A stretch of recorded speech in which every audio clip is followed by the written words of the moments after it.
Amanda Kairti selaku moderator yang akan memandu webinar series workshop pada kesempatan kali ini yang bertemakan video editing untuk kehumasan.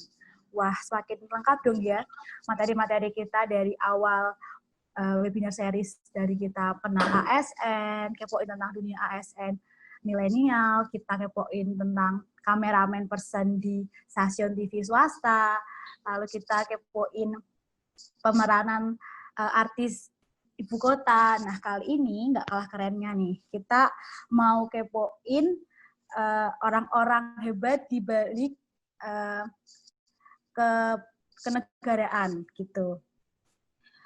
Tapi yang jadi kerennya lagi, ini bintang tamu kita yang pertama ini adalah alumni Broadcasting Udinus. Beliau adalah ASN yang cukup keren. Beliau berasal dari kalangan pemerintahan, yakni staf humas dan protokol sekretariat wakil presiden. Wah, matem nggak nih? Dan orang-orang hebat inilah yang berurusan langsung oleh wakil presiden. Pada kepo kan ya? Dan kira-kira ngapain aja sih pekerjaannya dan kayak apa sih keseruannya dan tantangan pekerjaan ketika menghadapi bertemu langsung dengan orang-orang penting. Tapi nggak cuma itu aja. Kita juga akan ngebahas dari sisi kehumasan ekuivalen dalam broadcasting nih. Dan makin lengkapnya lagi, kita juga ada workshop video editing yang akan dijelaskan langsung oleh bintang tamu kita, sekaligus Bapak Ibu dosen Broadcasting Udinus. Wih, makin nggak sabar dong ya. Sebelumnya, saya ingatkan juga bagi para peserta siswa-siswi SMA SMK yang sudah bergabung dalam webinar series kali ini, selamat Anda telah mendapatkan potongan USPI bagi para peserta yang berminat untuk mengambil jurusan Broadcasting Udinus. Wah, selamat ya, kapan lagi dapat potongan biaya USPI mengikuti webinar series Broadcasting Udinus. Dan lagi-lagi juga saya untuk mengingatkan beberapa peraturan yang harus ditaati selama webinar berlangsung, di antaranya peserta wajib menghidupkan kamera selama webinar berlangsung, peserta wajib mematikan mikrofon saat pemateri memberikan materinya, dan peserta akan diberi kesempatan untuk bertanya jawab pada sesi yang sudah disediakan. Tanpa menunggu lama lagi, ini dia pembicara kita yang utama, Novia Anggi Ratnasari, selaku staf humas dan protokol sekretariatan Wakil Presiden. Halo Kak Anggi. Halo adik-adik semua. Halo. Gimana Kak Anggi ini kabarnya? Sehat-sehat ya? Alhamdulillah. Lagi WFH. Katanya, iya lagi WFH ya Kak ya? Iya, jadi di rumah ya, aja. Kak. Di rumah aja. Makasih ya Kak udah bergabung menjadi narasumber kita pada hari ini. Nih Kak, ngobrol-ngobrol nih Kak ya, kita mau kepoin beberapa pekerjaan Kak Anggi selama ini dalam staf kehumasan Wakil Presiden nih. Ini pasti Kak Anggi kan nggak gampang dong ya untuk bertemu orang-orang penting gitu kan ya. Boleh dong Kak diceritain apa sih Kak tanggung jawab Kak Anggi ketika tanggung jawab Kak Anggi yang Kak Anggi kerjain? Kalau aku kan humas ya, Dek. Jadi kayak kan tahu kan kalau biasanya di mahasiswa itu juga ada namanya organisasi kehumasan gitu kan. Jadi ya sama seperti gitu sih. Jadi kayak lebih ke public relation-nya, kayak hubungan dengan keluar ke eksternal kayak gitu. Kalau di Humas Wapres berarti kita lebih ke acara-acara, misal katakanlah Wapres diundang di hotel apa oleh katakanlah dari misal pengusaha Indonesia. Nanti kan biasanya kan Wapres di situ sebagai pembicara. Biasanya saya itu bertugas kayak berhubungan sama panitia-panitia acara itu untuk menyiapkan acara itu semua. Terus nanti biasanya kita juga mempersiapkan kayak awak media untuk meliput Wapres, terus nanti untuk menyiapkan konferensi pers, doorstop. Pokoknya kayak seputar kita menyebarluaskan kegiatan apa aja yang dilakukan sama Pak Wapres, terus kita menjalin hubungan sama eksternal, yaitu khususnya panitia atau masyarakat, pokoknya tergantung acaranya gitu. Oh, gitu. Berarti langsung ini ya Kak ya, langsung ketemu teman-teman, ketemu langsung orang-orang yang akan berurusan dengan wakil presiden ya Kak ya? Ya, jadi Oh. tamu-tamunya, terus atau misal Pak Wapresnya menghadiri acara, itu pasti ikut di situ. Oh, gitu. Terus nih Kak, lalu kalau boleh tahu nih Kak, diceritain sedikit nih Kak, kegiatan sehari-hari Kak Anggi di kantor sih, apa aja sih Kak yang dilakuin dari awal jam kerja sampai nanti pulang? Ada nggak sih yang kesibukan-kesibukan yang akhirnya Kak Anggi menyukai kesibukan ini gitu? Oh, kalau kesibukannya ya pasti yang tadi saya sebutkan sih. Jadi pagi-pagi, biasanya nggak pagi-pagi sih. Malamnya misal katakanlah malam ini kita tuh dapat jadwal untuk acara besok.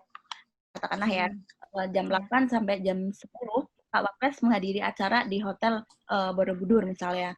Terus nanti kita prepare di situ. Terus nanti kita undang wartawan, media gitu kan. Media itu yang udah kita verifikasi yang jadi kayak media yang posting di istana gitu kan.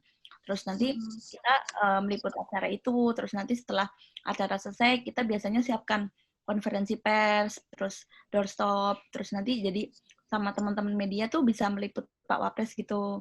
Terus nanti kita juga bikin berita, terus ada yang meliput juga, ada tim meliput juga dari tempat saya itu, ada juga yang dari lulusan Udinus. Jadi dia tugasnya ada yang fotografer, ada yang videografer, terus kalau Kak Anggi ini tugasnya lebih ke humasnya, jadi ngurusin wartawannya, koordinator jadi koordinator wartawannya, terus nyiapin doorstop, konferensi pers gitu. Udah pada tahu kan mestinya doorstop konferensi pers itu gimana yang biasa di TV-TV itu loh. Kalau biasanya kan banyak tuh mic-mic yang pada di depan pejabat, itu biasanya wartawannya ada banyak gitu. Lah itu Kak Anggi yang koordinir. Gitu. Terus Kak, kalau ini Kak, ada nggak sih Kak kesulitan nanti ada beberapa kameramen ketika Pak Wakil Presiden mau diwawancarai, itu kan Kak Anggi langsung nih ketemu para reporter nih. Itu nggak sih Kak, ngalamin nggak sih kayak beberapa pengalaman sulit nggak sih gitu loh Kak? Kalau untuk wartawan yang istana, itu kan emang kita udah verifikasi, udah kita lihat track record-nya, background-nya. Jadi itu insya Allah sih gampang lah kita atur. Maksudnya kita kerjasamanya enak. Cuman kita kadang ada masalah tuh kalau di daerah. Katakanlah Pak Wapres kan suka kunjungan kerja ke daerah tuh. Kayak misal ke Sumatera atau kemana. Kan kita juga ikut di sana. Kadang mungkin karena kesibukan Pak Wapres yang waktunya mepet gitu. Kadang kan Pak Wapres ada beberapa titik di hari yang sama. Pernah juga tuh sehari sampai 3 pulau, ke Kalimantan, Bali, sama Malang. Itu pernah sehari. Terus, tapi kadang tuh wartawan tuh nggak ngerti ya, wartawan daerah ya, misal buru-buru kita mau ngejar ke acara kedua dari Malang ke Kalimantan nih. Dan nanti yang wartawan daerah itu tuh pengen wawancara terus sama wapresnya, padahal wapresnya kan buru-buru ya. Kayak gitu. Biasanya ya kita minta maaf sih, walaupun misal wartawannya ada yang kurang berkenan karena mereka masih ingin banyak bertanya gitu, penasaran sama Pak Wapres, tapi ya gimana juga, mau gimana lagi, itu kan mereka masih, Pak Wapresnya masih ada jadwal lain yang nggak boleh telat gitu kan. Ya gitu sih, paling kesulitannya di situ aja. Manajemen waktu tuh kayak sangat berperan penting ya Kak ya, sangat berpengaruh banget ya Kak ya, manage waktu gitu ya. Pastinya itu, apalagi Pak Wapres kan ya orang nomor 2 di Indonesia ya, jadi sibuk banget kan.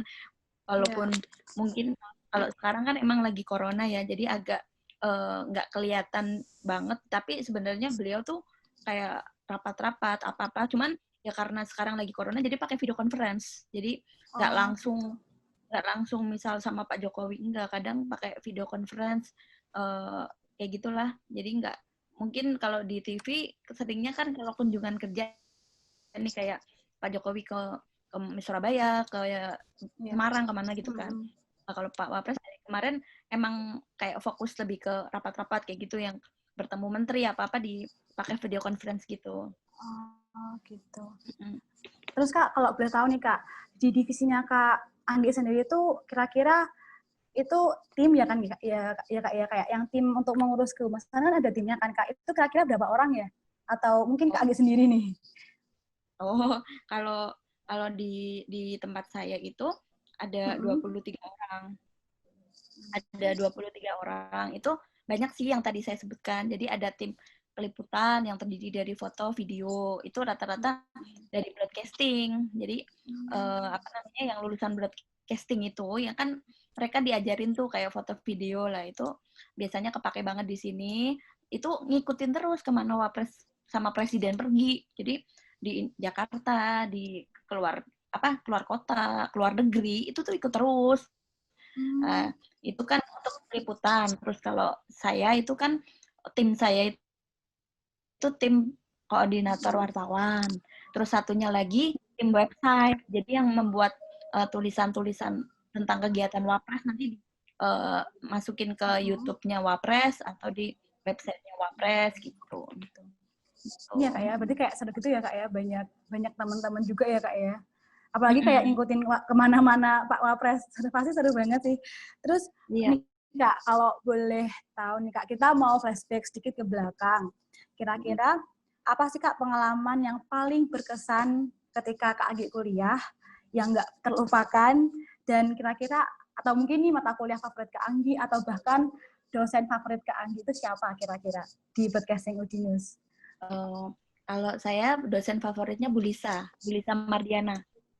Itu radio bukan ya? Bu Lisa Mardiana, apa ya dosen? Pokoknya banyak kok jurnalistik gitu-gitu ada dulu. Terus apa nih Kak yang paling? Udah pindah ya? Iya, nggak ada. Cuman kadang-kadang Pak Pur sering kayak cerita gitu loh Kak, dosen-dosen yang dulu gitu. Kalau nggak salah sih itu dosen radio gitu. Oh iya. Terus tapi apa masih nih, ada Kak, di ya? Siapa Kak? Pak Pur? Bu Lisa. Kalau masih adanya kurang tahu, cuman kalau ngajar di broadcasting udah enggak sih Kak. Oh iya ya. Terus apa nih Kak? Pengalaman yang paling nggak terlupain ketika Kak Anggi kuliah nih, yang akhirnya ngebentuk Kak Anggi sampai saat ini. Ini berarti kalau sedih nggak apa-apa ya? Boleh, boleh. Jadi kalau pengalaman sedih, dulu sih sempat pas mata kuliahnya Pak Pur ya. Itu Pak Pur kan produksi TV. Yeah. Terus mungkin kan aku kan ya namanya kita kuliah broadcasting itu kan banyak banget ya, ada public relation, ada jurnalistik, ada kameramen, produksi TV, radio, banyak banget itu kan itemnya kan. Yeah. Mungkin Pak Pur itu kan lebih concern ke produksi TV.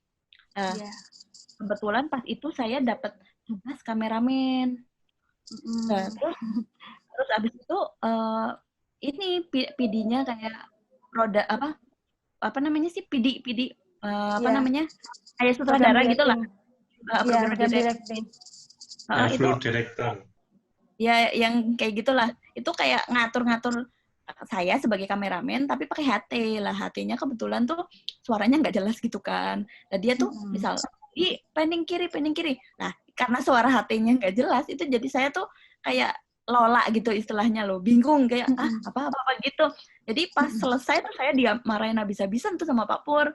Ya karena itu aku jadi kayak belajar kayak wah berarti kita harus lebih sigap lagi ya kayak gitu sih. Kalau kita dimarahin bukannya kita nanti jadi marah, kita jadi sedih, tapi malah jadi pembelajaran. Jadi kita buktikan suatu saat nanti kita pasti bisa, kita mampu. Jadinya teman-teman kita atau dosen kita yang itu dia lola banget nih jadi orang nggak paham apa-apa, itu jadi kayak wah ternyata dia bisa buktiin kalau dia bisa.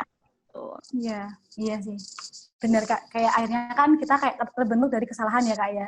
Dari salah jadinya bisa nih gitu kan ya. Iya, kalau kita dipuji terus malah kayak santai-santai aja udah bisa, udah bagus kayak gitu kan. Jadi kayak nggak ada kita berkembang gitu. Iya, nggak berproses ya Kak ya.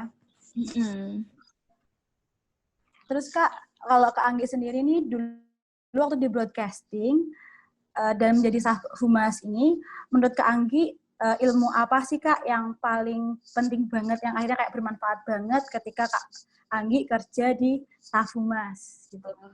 Kalau yang pertama yang paling berguna menurut saya tuh video editor. Jadi kan dulu ada mata kuliah tuh video editor, jadi kayak ngedit video gitu kan. Di sini tuh berguna banget, soalnya kadang kan bos saya kayak pejabat gitu, kepala biro, itu biasanya Anggi tadi yang video itu yang tentang Pak Wapres, tolong misal diedit kayak diambil yang bagus, nanti kita naikkan ke YouTube gitu-gitu kan. Kita nggak usah nyari-nyari tim video tuh yang misal tim videonya lagi liputan, kitanya lagi di ruangan, ya udahlah kita bisa backup gitu loh. Jadi nggak kayak gaptek banget gitu loh. Kita kayak bisa itu. Terus public relation-nya juga bagus tuh di NUS kan dulu kita sering tuh kayak latihan jadi pembicara kayak reporter-reporteran gitu. Jadi ada yang ngevideoin terus nanti kita ngomong di depan kamera kayak gitu. Itu kan kalau masih awam kan kita masih kayak deg-degan, masih kayak ngomongnya tuh patah-patah. Nanti kan lama-lama jadi kayak udah biasa. Lah itu bagus banget nih buat di lapangan di kerja gitu tuh bagus. Mentalnya jadi bagus lah gitu. Iya, jadi lebih terbentuk ya Kak ya mentalnya ya Kak ya. Ya. Oh iya Kak, ini Kak.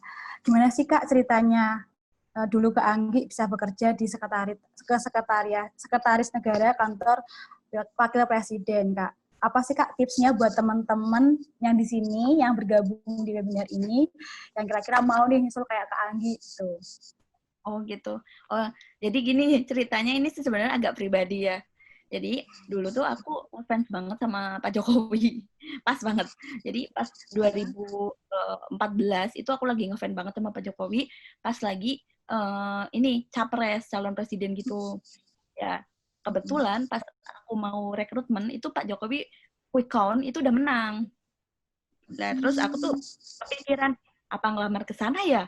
Aku seneng lihat Pak Jokowi, aku dulu gitu lah. Terus tiba-tiba iseng aja aku lihat di website BKN itu scn.bkn.go.id. Aku ngelihat ke situ. Itu aku buka ternyata bener ada formasi ini dari kayak broadcasting gitu. Ya udah, aku langsung ambil aja. Terus alhamdulillah sih rezeki itu dapat. Dan dulu jadi berawal kagum ya Kak? Pas seleksi itu ketemu sama teman-teman Udinus banyak, teman angkatan, kakak kelas gitu. Terus apa namanya, ya seneng lah. Akhirnya ketemu beneran sama Pak Jokowi kayak mimpi gitu kan. Dulu kayak mimpi foto sama Pak Jokowi. Ternyata beneran dong kerja di situ, ketemu beliau dan ketemunya tuh di depan muka banget. Depan muka kayak udah terbiasa gitu loh, hampir tiap hari kan lewat rapat apa gitu. Terus foto bareng. Itu kayak mimpi gitu loh. Jadi kayak berawal kagum, akhirnya kesampaian ya Kak ya? Iya. Bisa ketemu langsung ya Kak ya? Tuh, pokoknya kita kalau punya mimpi, itu ya kita gimana caranya kita bisa menjangkau mimpi itu gitu loh. Jangan cuma mimpi aja, tapi nggak ngapa-ngapain ya nggak bakal tercapai. Gitu. Betul nih Kak, betul. Oh ya Kak, ini Kak pertanyaan terakhir ya Kak ya. Kasih dong Kak kalimat gitu alasan kenapa adik-adik SMA harus memilih broadcasting Udinus untuk kuliah. Pertama ya, kalau misal kalian suka sama dunia misal sosial gitu, kayak istilahnya kalau dari SMA tuh IPS gitu. Pokoknya yang urusannya tuh sama orang banyak, terus seneng-seneng, nggak kuliah sepaneng, kuliah yang enjoy jalan-jalan. Biasanya kayak dulu aku suka liputan-liputan kuliner gitu. Biasanya walaupun kita masih statusnya mahasiswa, kita bawa kamera, kita ke tempat makan, itu sama ibunya digratisin loh. Mbak silakan, nggak usah bayar gitu. Padahal kita mau buat tugas kuliah itu dulu tuh sampai berkali-kali kemana-mana yang kuliner Semarang mahal, itu nggak bayar. Malah dikasih, Mbak ini silakan. Kayak biar kita kayak ikut promoin gitu kan. Pokoknya itu sangat. Sementara aku lihat teman-teman aku yang IT, yang apa gitu, mereka pada di komputer aja di dalam gitu kan. Kan kita kayak bisa pamer-pamer gitu. Pamer jam kuliah kita liputan nih, jalan-jalan ke Simpang 5, ke kuliner. Nah, sementara teman-teman IT pada stres, mikirin coding, mikirin jaringan, komputer. Aduh, kayak bahagia gitu loh. Jadi kalau kita jam istirahat atau ketemu di kampus gitu, kelihatan banget muka stres sama muka benar-benar bahagia. ya. Jadi kalau dibandingin kan podcast lebih santuy, lebih ceria ya Kak ya. Karena emang kita keluar langsung ya Kak ya. Iya, pokoknya intinya kalau broadcast tuh nggak sepaneng lah, dan itu apalagi sekarang tuh di dunia kerja itu lagi butuh banget yang namanya broadcast ya. Semua media itu sekarang kan semakin banyak kan, terus semuanya butuh broadcasting, terus sekarang juga banyak new media, itu semuanya pokoknya butuh broadcasting banget, entah kontennya, konten kreatornya, terus kayak penulis naskahnya, terus pokoknya semuanya itu di Udinus itu paket lengkap. Terus yang pastinya yang aku bisa garis bawahi, kalau kalian teman-teman nggak suka sama matematika, kayak Kak Anggi nih, Kak Anggi kan dulu benci banget matematika, daripada IPK kalian di kuliah itu jelek, anjlok, karena misal bahasa Inggris bagus, Indonesia bagus, IPS bagus, tapi tiba-tiba matematika kalian jelek, itu tuh IPK kalian hancur loh. Jadi misal IP-nya bisa nih sampai 3,5, tapi karena matematika itu misal kamu 6, bisa itu jadi 2,8 gara-gara matematika doang. Jatuh ya. Kalau kalian kayak dulu Kak Anggi kan benci banget matematika tuh, pas SMA semuanya 9, 8, matematikanya jelek banget lah pokoknya itu. Jadi daripada Kak Anggi mikir nanti IPK-nya jelek, terus pas lulus kuliah ternyata nilainya IPK-nya 3,8 apa 2,8 atau 2,9 gara-gara matematikanya jelek, itu kan nyari kerja juga susah, karena zaman sekarang itu nyari kerja minimal 3,0 itu untuk masuk ke perusahaan bagus. Apalagi kalau yang perusahaan bagus banget itu 3,5 itu harus minimal. Jadi kalau kalian nggak mau IPK-nya hancur ya, kalau kalian nggak suka matematika dan nggak mau IPK-nya hancur, mending masuk ke broadcasting, karena nggak ada matematika sama sekali dari masuk banget sampai lulus ya.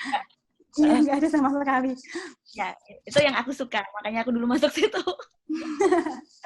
Iya, saya Kak Anggi, terima kasih atas waktunya udah ngasih kita banyak pengalaman. Langsung aja ini kita buka sesi tanya jawab bagi teman-teman yang ingin bertanya. Silahkan menyalakan mikrofon dan sebutkan nama dan asal. Ini belum dinyalain. Operator. Ini kayaknya dari itu deh, operatornya harus dibuka semua. Iya ya. Iya, atau bisa unmute. Iya, bisa unmute sendiri juga sih Kak. Tapi lebih enaknya dari hostnya bisa klik jadi. Atau mungkin Pak Huda nih kayak mau bertanya mungkin kira-kira atau mau nambah. Ya, makasih. Assalamualaikum warahmatullahi wabarakatuh. Waalaikumsalam warahmatullahi wabarakatuh. Mbak Anggi. Ya Pak. Selamat datang ya, terima kasih sudah mau bergabung, sharing-sharing pengalaman dengan para peserta webinar kali ini ya. Ya sukses ya. Nah gini, jadi mungkin nanti tadi sebetulnya Mbak Anggi itu sudah menjelaskan ya sedikit tentang peran dari editor tadi ya. Iya Pak. Nah, editor itu mungkin nanti perlu disampaikan ke para peserta. Jadi mungkin yang dari broadcast keterampilan yang Anda peroleh dari broadcast itu kira-kira apa yang bermanfaat di pekerjaan, gitu ya Mbak. Berarti Mbak Anggi itu mulai di sana itu zamannya Pak Yusuf Kala ya? Iya Pak, 2014. Oh gitu, ya. Saya biasanya kalau ke sana ke Pak Menseknek, jadi jarang ke sekretariat apa itu, ke tempatnya Pak Wapres atau jarang ya. Iya. Oke, makasih Mbak. Gimana? Oh sebelah ya. Air mancur itu. Oh, oke. Dan nanti coba disaringkan ke teman-teman ya. Jadi apa tuh keterampilan ketika Mbak Anggi kuliah itu apa yang keterampilan yang memang betul-betul dibutuhkan di dunia kerja, terutama di Seknek. Oke, makasih Mbak Anggi. Oke, Pak. Ya, keterampilannya ya tadi yang sudah disebutkan. Jadi salah satunya video editor ya. Video editor kepake banget. Terus public relation-nya juga kepake banget. Terus jurnalistiknya juga kepake banget. Ya pokoknya udah paket lengkap deh itu dulu. Kalau pas saya masuk ke broadcasting itu kan ada brosurnya tuh. Itu banyak banget kan itemnya. Ya itu rata-rata kepake banget sih. Produksi TV juga kepake banget kan. Kadang kita juga ya pokoknya kayak bukan produksi TV tapi peliputan Pak Wapres gitu. Itu kan juga pakai kamera-kamera juga. Nah, kemarin Semuanya itu Mbak, tambahan sedikit Mbak, kemarin itu tahun 2019 itu kan kebetulan ada rekrutmen untuk kalau nggak salah humas ya broadcast gitu ya, broadcast, dan nyarinya juga D3. Cuma Pak. sebagian besar peserta dari yang daftar, saya tahu ada beberapa, tapi gagal. Mungkin Mbak Anggi bisa memberikan tip kira-kira gimana toh bisa lolos seleksi gitu ya. Makasih Mbak Anggi. Oke Pak. Itu kalau misal sudah memenuhi syarat, itu pastinya insya Allah pasti lulus kok Pak. Mungkin itu yang gagal, mungkin syarat administrasinya ada yang kelewat. Jadi misal katakanlah menunjukkan sertifikat kompetensi lah, itu mungkin nggak diupload atau misal suruh misal berkas-berkas apapun, misal ada 10, ya 10-10-nya harus diteliti satu-satu, jangan sampai ada yang kelewat. Soalnya kalau kita ngelamar kayak CPNS gitu, itu kan berat banget ya, maksudnya banyak banget yang harus dipersiapkan. Itu kalau kelewat satu aja, walaupun kamu IPK-nya 3,9, nggak bakal dipanggil. Pasti nggak lolos, karena itu namanya istilahnya tuh kayak kamu tuh nggak teliti kayak gitu. Berarti mungkin ada teman-teman adik kelas yang nggak lolos karena ada salah satu berkas yang nggak terpenuhi, mungkin kayak gitu. Gitu, mungkin nggak teliti, nggak dicek, terus ternyata ada yang kelewat satu yang nggak ke-upload gitu. Oke, baik Kak Anggi atas jawabannya. Kira-kira yang lain ada yang ingin bertanya? Persilahkan. Itu masih di-mute semua, Kak? Iya, jadi kan ketika kita dibuka itu kan Kak, nanti yang pesertanya bisa nge-unmute lagi gitu. Oh iya. Bisa ke-mute lagi gitu. Tapi Kak, ini Kak, saya mau ini sih Kak, tanya sama Kak Anggi ya, karena melihat tadi Kak Anggi cerita bahwa awal dari mimpi, tapi langsung bisa kejadian gitu kan. Dari awalnya kagum sama Pak Jokowi, langsung bertatap muka langsung di Istana Presiden. Ini Kak, banyak anak-anak saat ini yang mereka problemnya adalah takut untuk memulai, takut untuk mewujudkan mimpinya. Nah, kira-kira nih Kak, pesan apa dari Kak Anggi buat anak-anak muda yang kira-kira saat ini masih kayak takut untuk memulai mimpinya, apa yang harus dilakuin dan apa yang tips buat Kak Anggi dari teman anak-anak muda? Ya pokoknya kita tuh harus percaya diri, kita harus optimis sama kemampuan diri. Jadi kalau kita punya mimpi, ya kita harus mencapai itu. Misal katakanlah ada yang misal nggak mungkin atau jangan terlalu tinggi mimpinya, jangan dengerin kayak gitu. Mereka tuh kan nggak tahu kemampuan kita kayak apa. Jadi kita harus percaya diri, terus kita harus kayak berdoa, jangan lupa itu pasti. Terus kita pantang menyerah. Pokoknya kalau kegagalan itu biasanya kayak sebagai pembelajaran kita untuk lebih baik lagi, dan biasanya mungkin Allah menunjukkan apa yang lebih baik lagi untuk kita. Jadi kalau gagal itu jangan nyerah gitu. Iya. Gitu. Betul. Berarti kalau ketika menghadapi kesulitan atau kegagalan, bukannya malah down, tapi makin up lagi ya, kayak makin semangat lagi ya. Iya, harus nyari-nyari.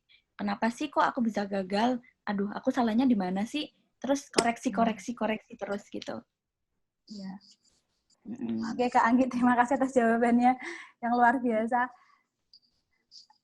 Baik, saya beri waktu lagi buat teman-teman. Kira-kira ada yang mau bertanya? Persilahkan. Kalau mau bertanya gini, acungkan tangan. Acungkan tangan. Atau mungkin acungkan tangan dan menghidupkan mikrofon. Iya benar. Ada nggak? Ayo. Ayo adik-adik yang pada bingung mau kuliah, silakan bertanya. Ini ya Kak ya, berarti Kak Agi kan dari SMA ya Kak ya? SMK. Oh dari SMK.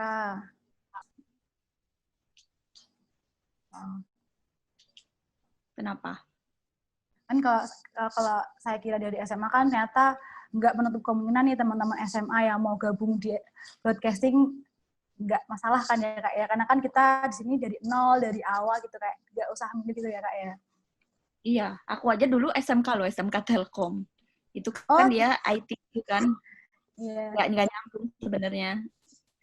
Ya cuman itu karena dulu trauma sama matematika. Di SMK Telkom tuh matematikanya serem banget, jerimet banget. Ya, karena bagus banget kan sekolahnya. Jadi ya udah, akhirnya aku udah kapok banget lihat matematika. Terus nyari kuliah yang nggak ada matematika. Gitu. Iya. Karena ini ya kalau Telkom tuh ini nggak sih Kak, kayak ngoding itu nggak sih Kak? Ngoding, matematika gitu ya? Pokoknya matematika itu number one banget lah di sana. Akhirnya gitu. Beralih ya Kak ya ke broadcasting. Trauma banget. Tapi itu sih malah kepake banget IT-nya. Jadi di Udinus pun karena udah punya basic IT, jadi pas diajar video editor, itu kan kita udah punya basicnya. Jadi udah lebih menguasai. Sampai dulu tuh aku nggak ngelamar jadi asdos, disuruh jadi asdos. Asdos ini video editor. Padahal nggak ngelamar, sama dosennya disuruh, karena yang dosennya baru ngajarin, aku udah selesai. Gitu.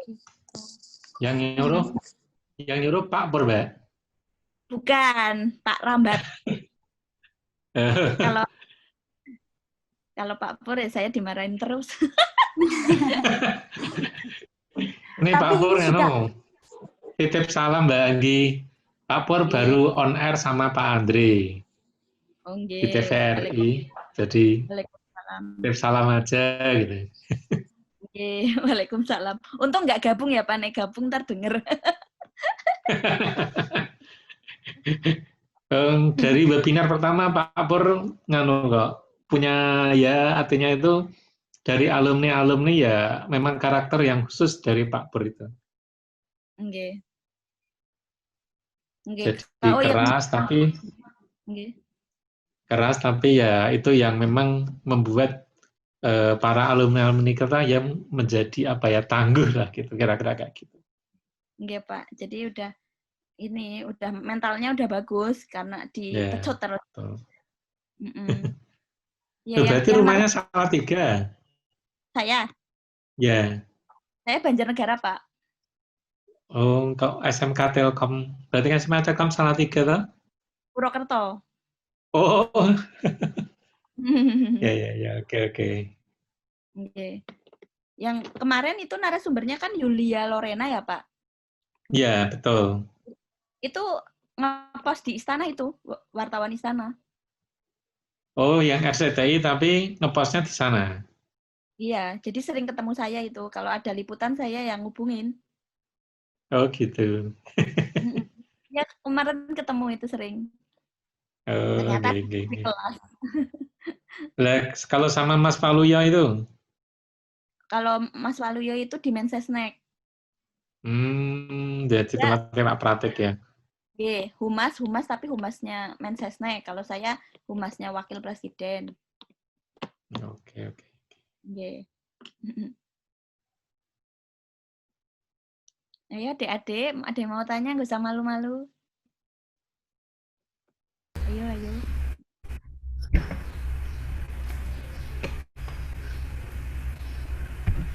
Iya, Anggi. Oke. Anggi, kalau di di apa namanya di Jakarta itu teman-teman yang alumni di broadcasting masih ada komunikasi nggak yang di Jakarta? Maksudnya yang di kantor saya atau gimana, Pak? Ya, yang di luar kantor lu masih ada komunikasi nggak sama teman-teman? Oh, ada sih di grup. Kita ada grupnya, Pak. Oh gitu. Yang di Jakarta berapa banyak? Yang di Jakarta? Waduh, saya nggak hafal, Pak. Cuman di grup ada yang suka Oke. suka ini, suka kayak saya di Jakarta gitu-gitu. Tapi saya nggak hafal semua, Pak, karena kan tergantung. Kalau yang ngomong di Jakarta ya saya tahu, kalau enggak ya enggak. Tapi jarang ketemuan sih, Pak. Pada sibuk semua kan. Buku Rata-rata pada semua ya. orang rata-rata orang Betul. sini, Pak. Gi, oke. Gi, apa namanya?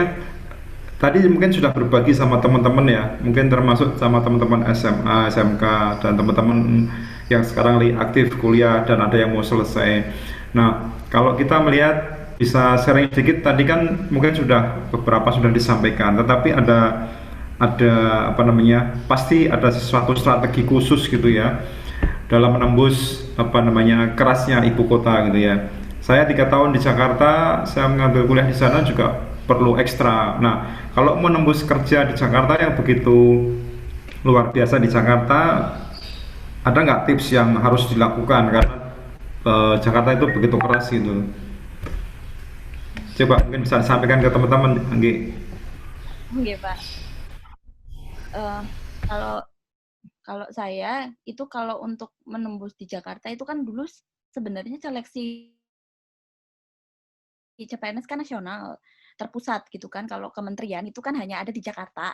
Jadi nggak kayak di daerah nih, misal Semarang atau Surabaya apa-apa. Pokoknya kalau dulu CPNS pusat ya berarti seluruh orang Indonesia yang ingin melamar kementerian itu ya pada ke Jakarta semua kan. Jadi ya itu persaingan di Jakarta, tapi istilahnya jangkauan nasional gitu kan. Yang pasti, maaf Pak, noise Pak, Pak Agus, Oh, noise. oke oke. Ya, yang pasti itu Pak, yang pasti kita ya tadi yang saya bilang, kita harus optimis, terus nggak usah mikir, oh itu orang Jakarta orang apa. Dulu tuh saya sebelah saya itu ada lulusan kampus Jakarta loh.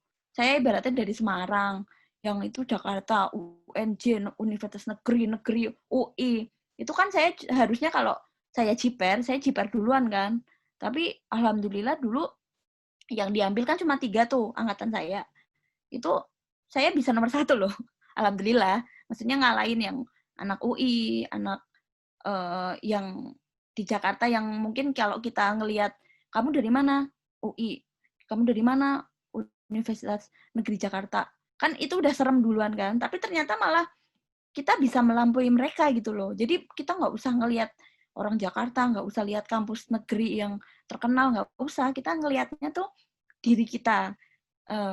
Kita nggak usah mikir gimana-gimana. Kalau menurut saya ya, ini ya mungkin agak pribadi ya. Orang Jawa itu pinter-pinter loh. Soalnya beneran, aku di sini itu rata-rata bos-bosku tuh orang Jawa. Jadi kayak eselon 2-nya, ya nggak usah jauh-jauh deh. Eselon 1, kayak menterinya itu Pak Pratikno itu dosen apa UGM, rektor UGM. Itu kan orang Jawa kan. Jadi nggak usah jiper sama kerasnya Jakarta, sama ibaratnya kampus Jakarta. Intinya di sini orang Jawa banyak yang eksis kok, banyak yang pinter. Karena orang Jawa kan dikenal ulet ya. Jadi ya kalau kita berusaha, kita belajar, kita berdoa, terus kita yakin, nggak usah pesimis, terus kita nggak minder, kita positive thinking, kita percaya diri, ya insya Allah sih tetap aja kita bakal dilirik gitu sama pemberi kerja gitu. Gitu Pak Agus. Oke, Anggi, menarik banget. Saya sangat appreciate lah karena teman-teman di Jakarta itu kan sudah sangat keras gitu ya. Jadi memang harus pinter. Saya appreciate sih sama kamu luar biasa.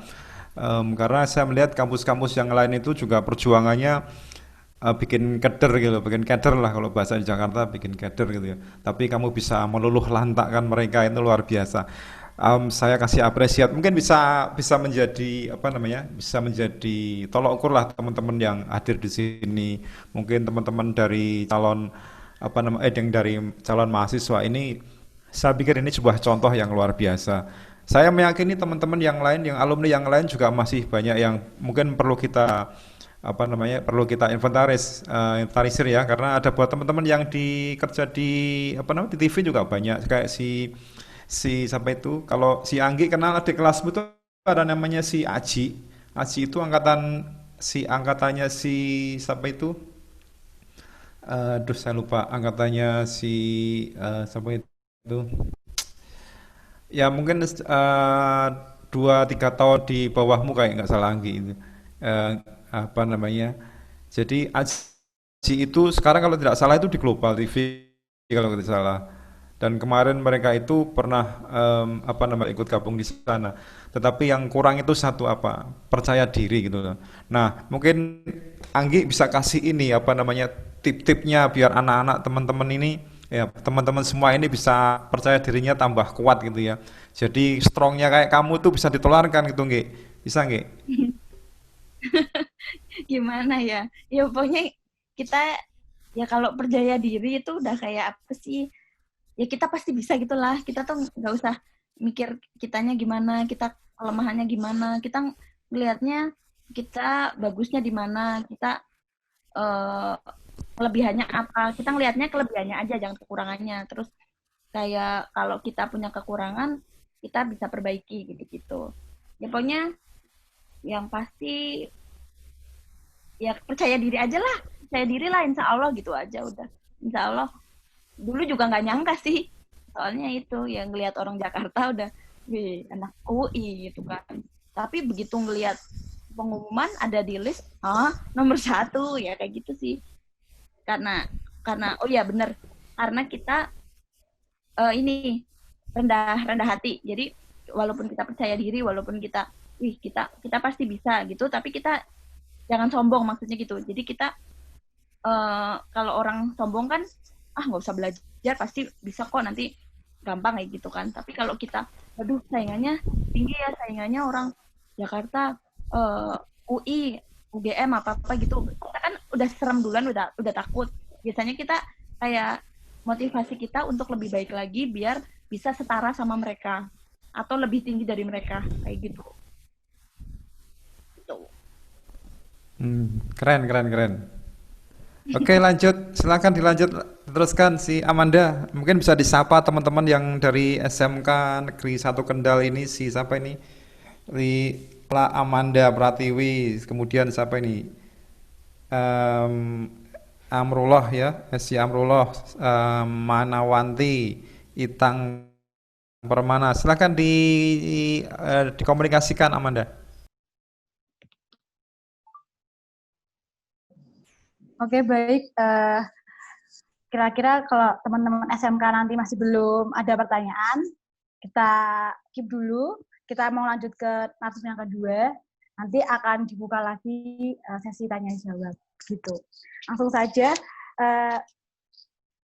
Tapi saya mau bilang terima kasih ke Anggi atas ilmunya, pengalaman yang luar biasa. Banyak yang Kak Anggi share itu positif banget, yang kira-kira ngebantu teman-teman milenial nih yang kira-kira masih kayak takut, tapi ketika lagi share, oh ya ternyata ada orang-orang yang dari nol nih tapi bisa berhasil juga nih kayak Kak Anggi. Terima kasih Kak Anggi, luar biasa. Sama-sama. Oke, baiklah teman-teman, selanjutnya narasum kita yang kedua akan memberikan materi terkait dengan kehumasan ekuivalen dalam broadcasting. Wah, kira-kira apa nih ya kehumasan ekuivalen? Dipersilahkan untuk Ibu Vika menyampaikan materinya. Oke, halo, selamat siang semuanya. Apa masih pagi ya? Masih pagi apa udah siang ya? Masih pagi, biar semangat pagi, Bu. Semangat pagi. Makasih buat Mbak Anggi yang udah berbagi sama kita di sini. Senang banget ya akhirnya ketemu sama praktisi gitu kan, jadi nggak cuma sama bapak-bapak dosen aja tapi juga sama praktisinya juga. Ini aku udah bisa share screen belum ya? Oke, kita hari ini akan ngasih sedikit nih apa ya, kayak pengantar tentang public relation gitu ya. Jadi buat teman-teman di sini yang, wah aku hobi nih buat ketemu sama orang baru gitu kan. Nah, teman-teman di sini cocok juga masuk ke public relation. Tapi kira-kira kalau kalian masuk broadcast itu bisa nggak sih jadi public relation? Bisa banget dong. Karena kita ada di dalam satu apa ya, semesta yang sama. Wait, aku tak share screen dulu.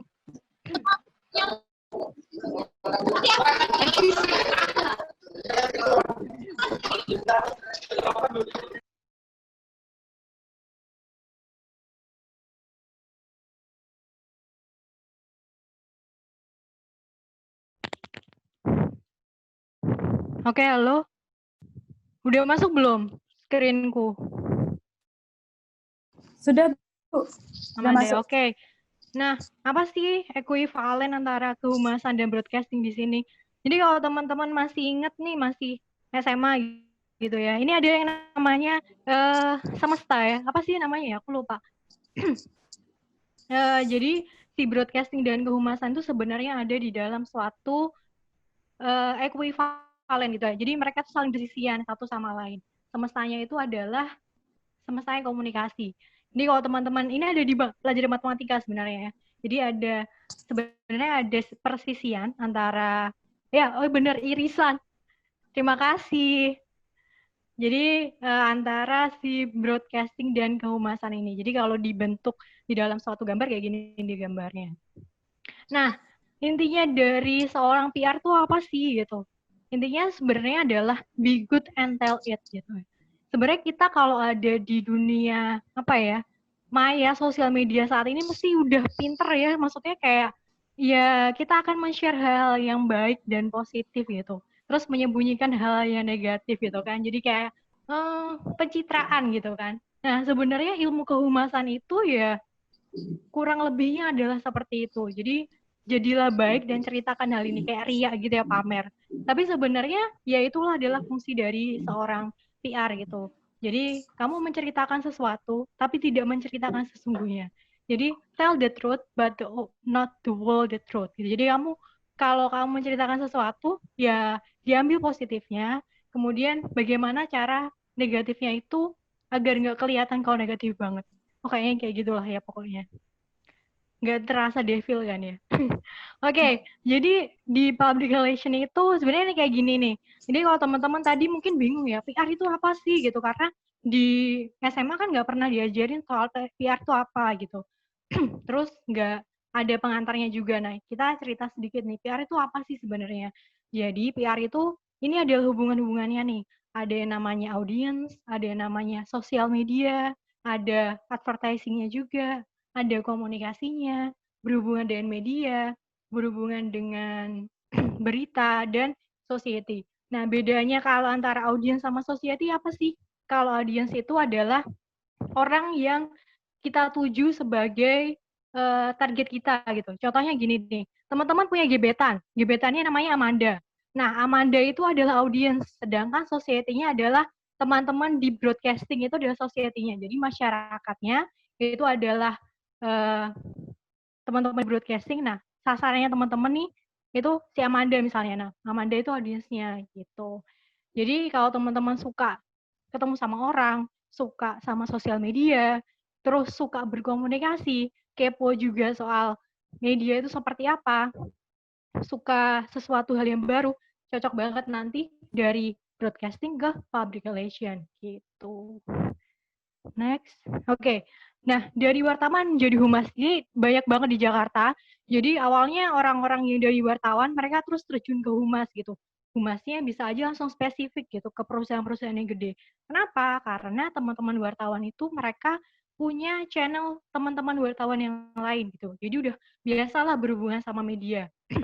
Karena dari yang paling penting seorang humas itu sebenarnya adalah PR value. PR value itu kayak berapa banyak sih berita yang memuat tentang perusahaan mereka gitu. Jadi ketika semakin banyak wartawan yang datang di acara atau memuat sesuatu tentang mereka, maka PR-nya tuh makin sukses. Oleh karena itu, banyak banget teman-teman yang dari wartawan, kemudian mereka pindah jadi humas. Jadi intinya kayak pas pertama nih, tahun-tahun awal mereka berkarir, mereka itu memberikan apa ya, banyak network dulu nih, menciptakan network, terus banyak teman-teman di wartawan lainnya gitu kan. Terus habis itu mereka udah punya skill nulis juga, udah punya link, mereka kemudian jadi humas gitu. Jadi kayak misalnya teman-teman tertarik nih sama otomotif gitu kan, suatu hari nanti mau jadi humasnya Honda, humasnya apa ya, Mitsubishi misalnya. Itu teman-teman dari awal nih di wartawan otomotif aja. Habis itu teman-teman terus fokus gitu kan, jadi wartawan otomotif. Habis itu nanti terus masuk ke dunia humas di Mitsubishi. Itu pasti akan peluang besar untuk diterima gitu. Dan pastinya lebih memudahkan pekerjaan teman-teman juga gitu. Jadi karena misalnya nih dari awal, aduh aku pengen yang lebih ini nih experience-nya banyak di lapangan. Nah, jadi wartawan dulu, habis itu jadi humas gitu.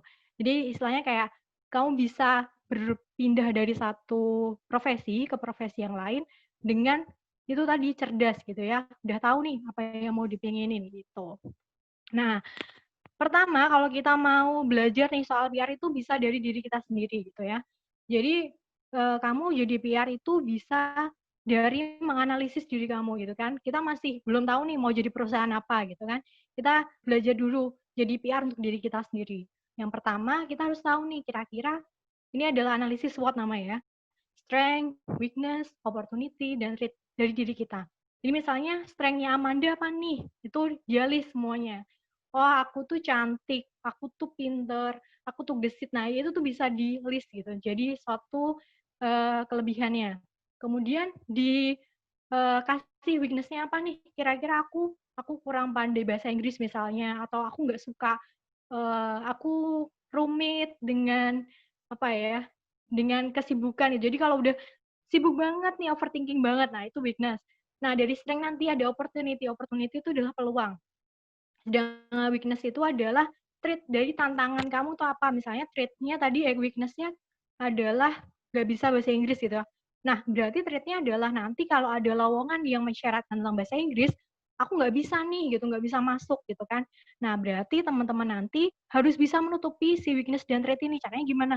Ya banyak, bisa dengan les pastinya ya, les bahasa Inggris, kemudian mungkin join klub Inggris dan sebagainya gitu. Jadi yang pertama harus kalian lakukan untuk belajar jadi PR nih ya, karena kita masih belum punya perusahaan adalah menjadi PR untuk diri kita sendiri.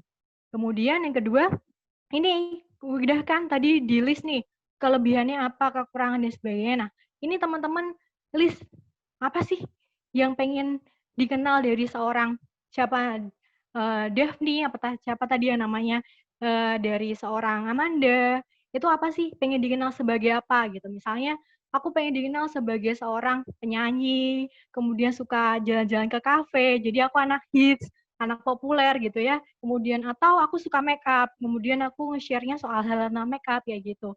Itu saling berhubungan satu sama lain. Jadi itu yang membentuk kalian. Dan mau di brand image apa sih gitu. Nah, ini bisa kalian lakukan mulai dari sekarang juga, melakukan media monitoring. Aku juga penasaran nih sama Mbak Anggi, kalau di kantor Wapres ada ini nggak sih kayak kegiatan media monitoring setiap pagi yang kayak clipping kegiatan-kegiatan Wapres kayak gitu, ada nggak sih? Bisa. Oh, nanti aja ya. Nanti aja mungkin ya waktu ini ya, aku selesai ini kita bisa ngobrol-ngobrol dikit ya. Nah, ini jadi media monitoringnya adalah kalian coba nih masukin nama kalian ke Google gitu lah. Itu media monitoring self kalian gitu. Kira-kira aku dikenal di apa ya di Google gitu kan. Nah, itu juga berarti brand image kalian gitu ya sebagai seorang Amanda itu apa kayak gitu.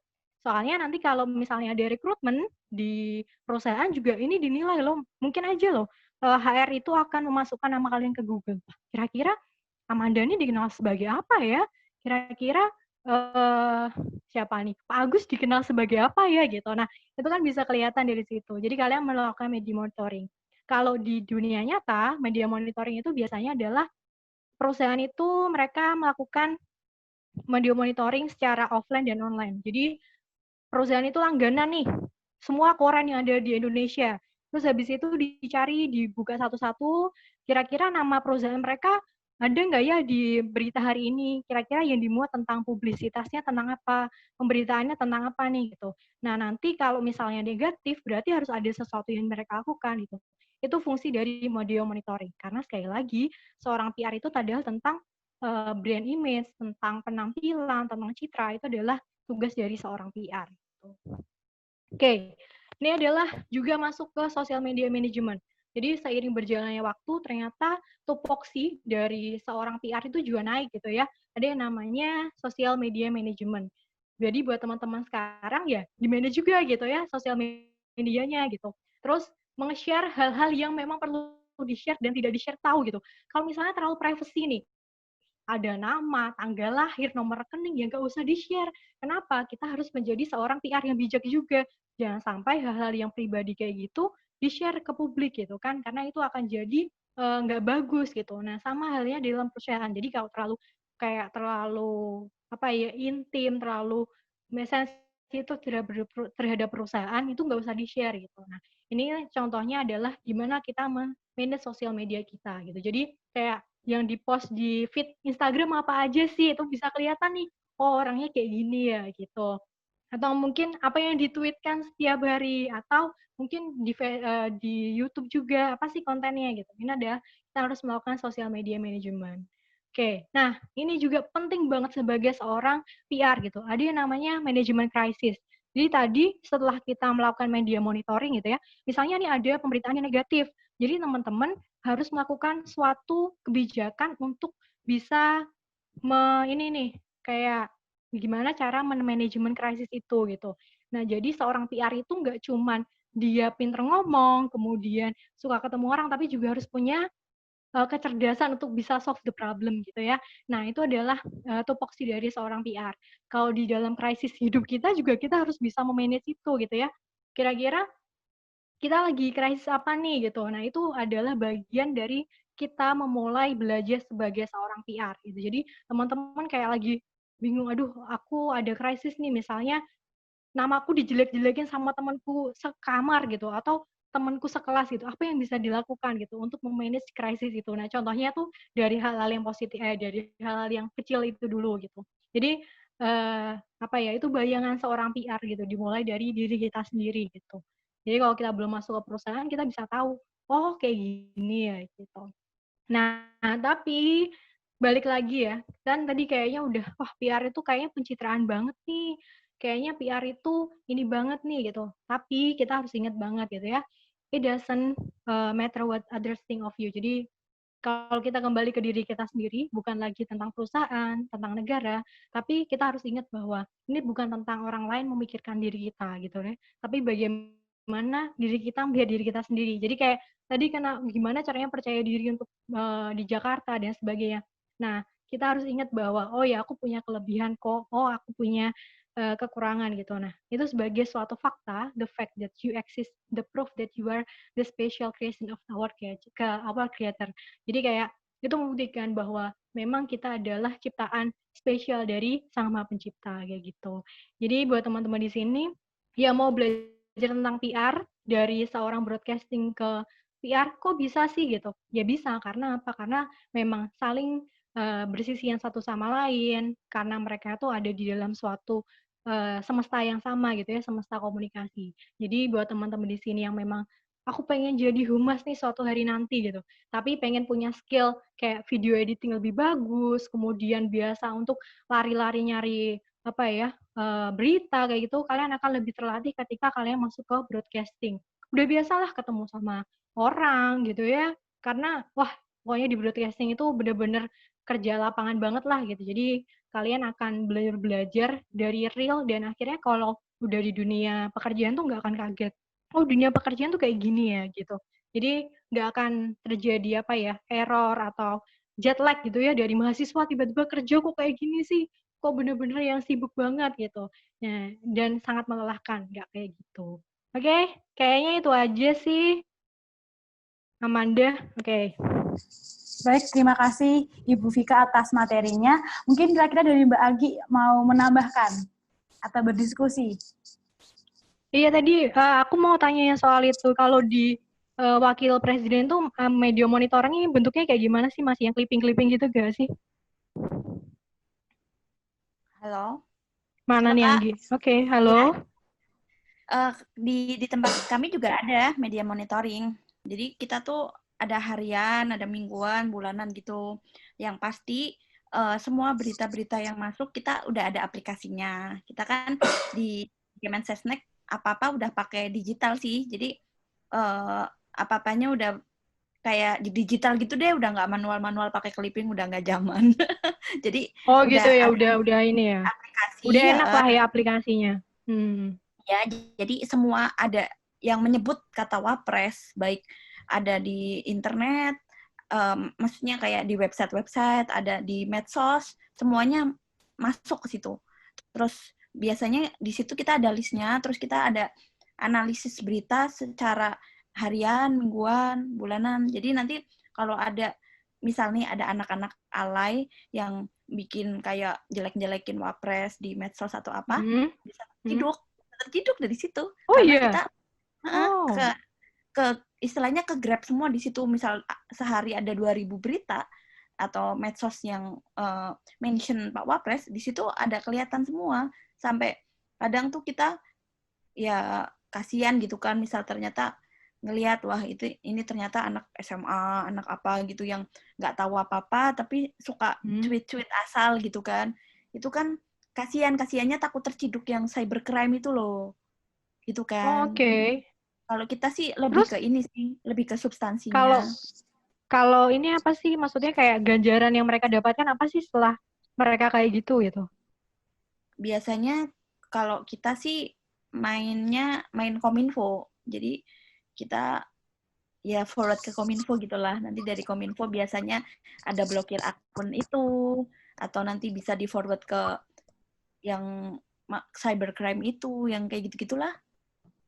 Kalau kita sih lebih ke substansinya ya Kak. Jadi kalau ada yang ngomongin tentang Bapak Wapres itu misal ngomongin tentang apa, kita biasanya bikin analisisnya, top issues-nya tuh apa, terus kita bikin analisis kenapa isu itu bisa jadi top, terus kita cari-cari kayak kesalahannya di mana. Ya itu tadi bener ada crash management kayak gitu-gitu. Kalau kayak gitu Jadi kita ada bagiannya sendiri apa?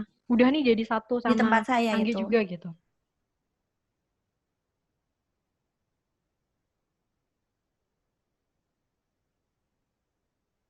Kan kalau tempat saya itu tadi ngurusin media wartawan gitu sama komunikasi publik. Jadi komunikasi publik lebih ke ini analisis berita, monitoring berita itu tadi. Oke. Ini nih ada kayak isu gitu ya. Katanya Pak Wapres nih kok jarang kelihatan sih gitu. Kayak maksudnya pemberitaannya jarang, kayak gak ada Pak Wapres gitu. Kalau istana ngedenger nggak sih soal itu gitu? Iya, itu kita udah makanan sehari-hari. Kan kita kan Oh iya. nganalisis berita medsos gitu kan tiap hari. Jadi itu banyak banget yang masuk ke situ kan. Cuman ya itu tadi Kak, kan masalahnya bukan Pak Wapresnya nggak kerja. Pak Wapres itu kerja terus seharian aja. Kita tuh sampai pulang-pulang malam gitu kan, bagi tim peliputan yang nempel terus sama Wapres tuh sampai pulang malam terus seharian. Pagi udah harus ke kediaman bapaknya. Tapi masalahnya itu kan beliau kerjanya kayak ini loh rapat gitu-gitu kan. Jadi apalagi kalau rapat intern misal bahas tentang yang penting-penting itu kan nggak mungkin diliput media kan. Jadi mungkin orang awam lihat kok Pak Wapres nggak kelihatan ya itu padahal beliau tuh rapat seharian, rapat terbatas sama Pak Jokowi. Cuman kan biasanya media itu memberitakan yang kerjaan lapangan kayak Pak Jokowi nih misal meninjau bencana misal kayak gitu kan kelihatan tuh di lapangan kan. Nah kalau Pak Wapres rapat itu mungkin ya kalau untuk rapat intern itu kan kita emang nggak boleh meliput ya wartawan kita nggak boleh kasih akses untuk meliput itu karena intern Kak. Intern itu kan rahasia kan jatuhnya kan. Terus kalau katakanlah rapat tapi nggak intern nih tapi video conference, wartawannya cuma bisa video conference.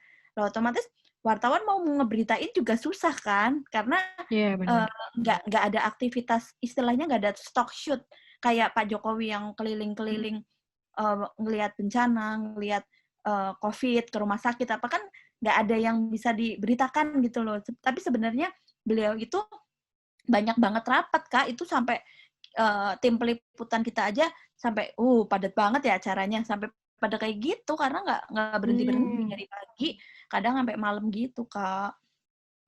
Gitu. Wah, gitu ya. Jadi itu ternyata kita jadi tahu faktanya ya. Kan selama ini kita cuma tahu selentingan isu opini publik kayak gitu ya. Iya, ya itu kita media monitoring juga udah kenyang sama itu, ya gimana lagi masalahnya itu rapatnya intern, kalau kita publikasi ya kita kesalahan lah, iya Ya, kan? benar. Iya benar. Terus kalau Atau mungkin misal citranya Pak Wapres pengen dibikin kayak gitu kali ya, yang diam-diam tapi sebenarnya kerja gitu. Maksudnya dulu kan pernah ada yang kayak biar nggak kelihatan dua-duanya nih aktif banget gitu. Enggak ya? Sebenarnya enggak ya? biar nggak kayak matahari kembar gitu ya. Iya benar sekali. Aku pengen bilang kayak gitu tapi kok gimana gitu ya. Iya, soalnya itu yang sering dikatakan sama Pak Yusuf Kalla kan. Dulu Pak Yusuf Kalla sering dikira matahari kembar gitu karena Pak JK sama Pak Jokowi sama-sama aktif gitu kan. Iya benar.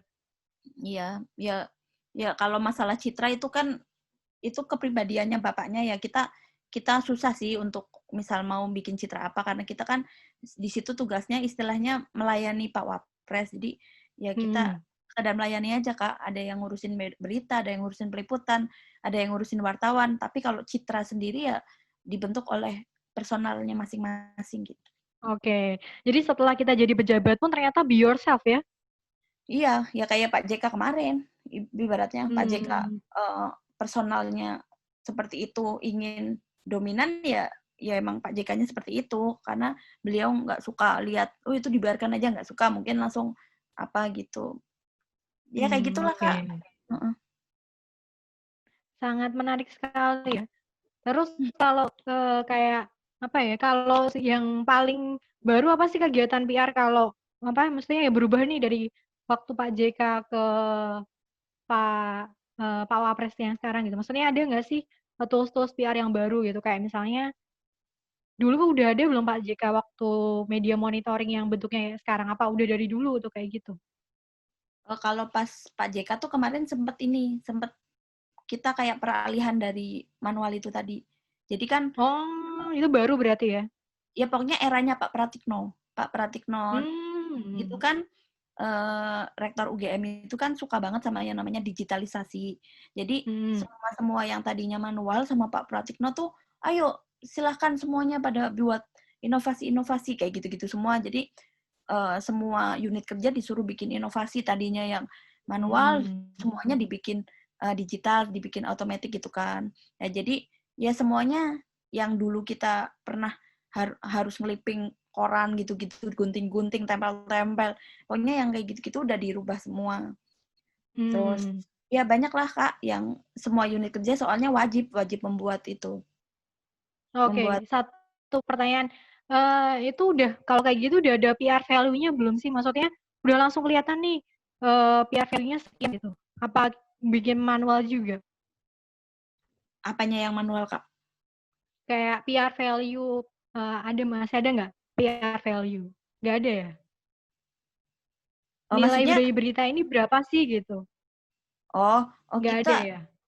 Ya itu Kak, jadi kalau media monitoring tool itu kan sistemnya kayak untuk grab media-media istilahnya yang mention Pak Wapres itu semuanya akan ke grab ke aplikasi itu. Terus nanti kita sebagai PR itu ya yang memonitor, terus menganalisis kayak positif, negatif, netral, terus kita cari kayak negatifnya kenapa, kita cari-cari awalnya bisa kena jadi berita negatif dan di retweet sama netizen itu gimana awalnya, terus siapa yang memulai gitu-gitu semua kita tracking Kak sampai Kominfo gitu-gitu. Pokoknya ya itu, makanya saya tuh suka kasihan kalau misal ada yang anak belum tahu apa-apa tapi omongannya di medsos tuh macam-macam, itu kasihan masa depannya gitu loh. Nanti kalau misal ciduk gitu kan, kasihan deh, bener deh. Makanya kalau adik-adik semuanya hati-hati lah dalam komunikasi di media sosial hati-hati, apalagi kalau yang udah menyangkut jelek-jelekin orang, siapapun, nggak mesti jelek-jelekin pemerintahan atau orang penting, tapi teman-teman jelekin orang aja bisa dituntut kan sekarang kan? Iya benar, ada UU Artis, ITE kayak gitu ya. artis juga bisa, ya pokoknya jaga itu aja lah, jaga jempolmu, harimaumu. Betul. Oke, jadi belajar 2 hal ya. Ada yang namanya ternyata PR itu harus mengikuti perkembangan teknologi, seorang broadcaster juga. Terus yang kedua adalah kita harus bijak untuk berinternet gitu ya. Jadi kayak ternyata udah makin canggih juga. Jadi kayak teman-teman kalau misalnya nih ada nge-mention atau ngomongin orang gitu ya, ternyata bisa kelihatan apalagi kalau pejabat gitu. Jadi harus hati-hati. Hati-hati. Oke, ada teman-teman yang mau tanya, mungkin tertarik gitu, mau tanya sama saya boleh, mau tanya sama Mbak Anggi juga boleh. Amanda mana nih? Halo Amanda. Iya, Bu. Kalau belum ada, kita keep lagi aja. Kita langsung ke narsum yang kedua. Nanti setelah ini kita akan buka sesi tanya-jawab. Baik, terima kasih Bu Vika atas materinya. Terima kasih Kak Anggi atas tambahannya. Banyak banget informasi yang kita dapetin, yang sama ini kita nggak tahu nih, ya kan? Di sini kita jadi tahu. Oke, selanjutnya kita akan kedatangan narsum kita juga, materi ini tentang video editing untuk kerja kehumasan nih, yang akan disampaikan oleh Pak Taruna. Silakan Pak Taruna untuk menyampaikan materinya. Oke, makasih Amanda, makasih Bu Vika dan Anggi. Jadi saya mungkin akan lebih ke sisi teknikalnya untuk editing di kehumasan ya. Jadi mungkin teman-teman yang dari SMA atau SMK atau mahasiswa broadcasting sendiri tidak pernah membayangkan kalau misalnya kerja kehumasan itu ada urusannya sama editing video. Tapi tadi Anggi sendiri udah bilang bahwa di staff PR di Istana Presiden itu ternyata ada timnya, tim untuk peliputan. Seperti kemarin kita juga ketemu sama Waluyo, itu juga tim peliputan di Sekretariat Negara. Nah, sekarang mungkin teman-teman sudah tahu sih editing video itu seperti apa, tapi saya mungkin akan coba sambungin sama tadi yang materi yang sudah disampaikan oleh Anggi dan Vika. Jadi saya ada slide.